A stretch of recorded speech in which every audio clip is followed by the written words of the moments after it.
AK-47 માંગ કાવેરી ચાવડાના નમસ્કાર। હવે જોઈએ આજના મુખ્ય સમાચાર। જૂનાગઢના ભેંસાણમાં થયેલ હત્યાના પગલે પૂર્વ ધારાસભ્ય અને દેવીપૂજકો સાથે રહી નાથબાવા લોકોની બિનઅધિકૃત ઝૂંપડપટ્ટી દૂર કરવા મામલતદારને આપ્યું આવેદનપત્ર।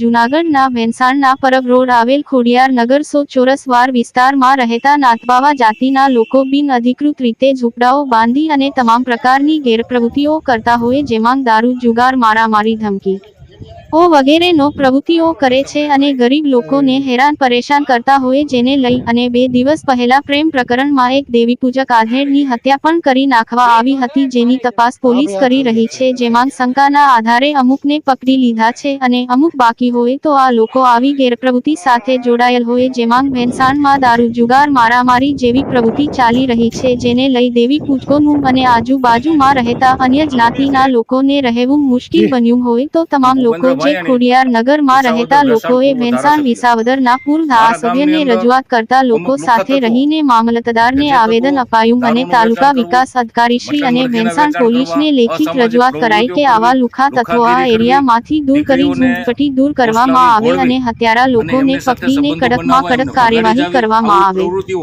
બાઇટ દીપક ભાયાણી, પૂર્વ ધારાસભ્ય ભેંસાણ વિસાવદર। રિપોર્ટ કાસમ હોથી, જૂનાગઢ। ભેંસાણ છોકરો કે જે એક દીકરીને ભગાડી ગયેલ હતો, પરિણીત હતો, એને પત્ની છે, એને પુત્રો છે, છતાં પણ કુંવરી દીકરીને ભગાડી ગયેલ હતો। ભગાડી ગયા પછી એમના પરિવાર ઉપર હુમલો કર્યો, પથ્થરમારો કર્યો અને એક આધેડ વયોવૃદ્ધ વડીલની હત્યા કરવામાં આવી છે। આ હત્યાને હું સખત શબ્દોમાં વખોડું છું અને આવી પ્રવૃત્તિ મારા ગામમાં કે મારા તાલુકામાં બિલકુલ સાંખી લેવામાં નહીં આવે।